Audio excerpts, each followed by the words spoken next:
VIP हो, जीतने वाला भी वीआईपी है। और अगर वीआईपी डिस्ट्रिक्ट में ये हालत है, अभी मैं माताएं बहनों को देख रहा था कितने गरीब हैं, क्यों जान गई है। अलग अलग परिवार हैं, 1-1 करोड़ सरकार मदद करे, इनके परिवार में जो लोग हैं उनको सरकारी नौकरी दें। याद रखिए, बुलडोजर के दिमाग नहीं होता। बुलडोजर चलवाने वाले लखनऊ में बैठे हैं। सुरक्षा कर्मियों को उन्हें अस्पताल ले जाया गया, लेकिन अस्पताल में भी इलाज नहीं मिला।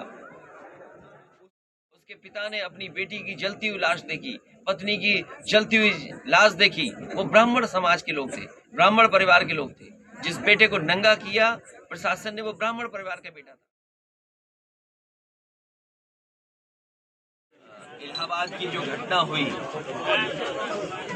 इलाहाबाद की जो घटना सीसीटीवी के माध्यम से, अलग अलग कैमरों के माध्यम से जो उत्तर प्रदेश की जनता ने देखा कि बम चले, शूटिंग हुई और जो मुख्य गवाह था उसकी जान चली गई।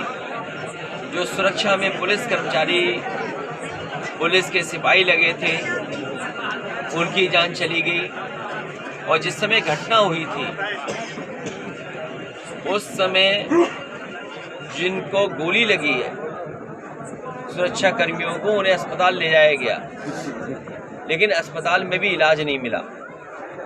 उसी के दूसरे दिन और उसी के बाद जो घटना हुई वो आपके ज़िले में घटना हुई, जहां पर गोलियों से 2 लोगों की जान चली गई और इतनी गोलियां चली जिसकी कोई कल्पना नहीं कर सकता था। विधानसभा में सत्र चल रहा था, दोनों मुद्दे उठाए गए। जब इलाहाबाद और प्रयागराज का मुद्दा उठा तो सरकार ने ये कहा कि जो भी अपराधी होंगे वो मिट्टी में मिला दिए जाएंगे। और यहाँ पर विधायक बैठे हैं जिन्होंने सवाल किया था। अगर हम उत्तर प्रदेश को पीछे मुड़ करके देखें, एक कानपुर देहात में जो घटना हुई जिसमें न्याय के लिए पूरा परिवार जिलाधिकारी के पास गया, और एक बार तो जब धरने पर परिवार बैठ गया तो उस परिवार के बेटे को एक कपड़े उतार दिए सर्दी में और नग्न अवस्था में उसे घर वापस भेज दिया। बाद में पुलिस प्रशासन के लोग और अधिकारी बुलडोजर लेके गए और आपने देखा होगा माँ बेटी की लाशें मिली, वो जल नहीं थी। तो अगर इन घटनाओं को हम देखें तो उत्तर प्रदेश में कानून व्यवस्था शून्य है, और शून्य गरीब के लिए है। अगर गरीब उम्मीद करे कि उसे न्याय मिल जाएगा, प्रशासन, ये सरकार न्याय नहीं दे रही है। मान लीजिए जिस घटना के में हम और आप बैठे हैं, ये कोई पहली बार नहीं हुई है। पहले भी कुछ झगड़े हुए हैं, पहले भी आपस में कुछ बातें आई हैं, सरकार और प्रशासन की जानकारी में थी बातें, लेकिन उसके बाद भी घटना घटी। लोग ये कहें चुनावी रंजिश थी, लोग ये कहें कि आपस में पहले से झगड़ा था। अगर ये बात प्रशासन की जानकारी में था तो फिर जान कैसे चली गई? सुरक्षा की जिम्मेदारी सरकार की है। आज हमारी मांग है कि इस परिवार की सुरक्षा के लिए जो जो आश्वासन सरकार ने दिए, अधिकारियों ने पूरा करें। जिस तरीके से जान जाने पर सरकार मदद करती है, सरकार भेदभाव न करे। जिस समय मैं कानपुर देहात गया था, बलवंत सिंह की पुलिस कस्टडी में डेथ हुई, उसमें मैंने 1 करोड़ मांग की थी कि परिवार को 1 करोड़ की मदद हो। मैं इस परिवार के लिए भी 2 सदस्य क्यों जान गई है, अलग अलग परिवार हैं, 1-1 करोड़ सरकार मदद करे।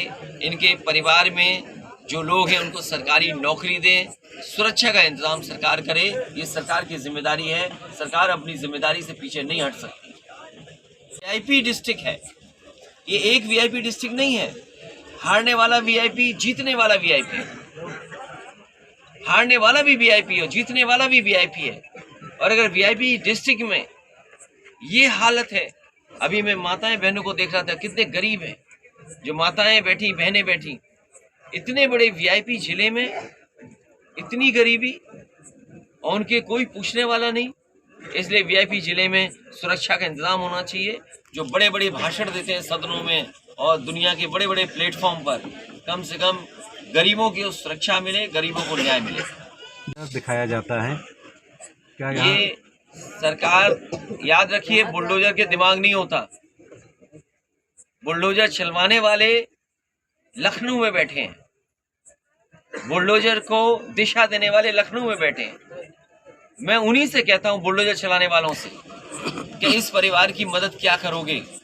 कानपुर देहात में जहां माँ बेटी जल करके मर गए, जलते हुए लाश देखी शासन प्रशासन ने, उसके पिता ने अपनी बेटी की जलती हुई लाश देखी, पत्नी की जलती हुई लाश देखी। वो ब्राह्मण समाज के लोग थे, ब्राह्मण परिवार के लोग थे। जिस बेटे को नंगा किया प्रशासन ने, वो ब्राह्मण परिवार का बेटा था। आखिरकार सरकार क्यों चुप है? जो बुलडोजर लेकर के बुलडोजर का डर दिखाते हैं, ना वहां पर कोई कार्रवाई की और ना यहाँ कोई मदद कर रहे हैं।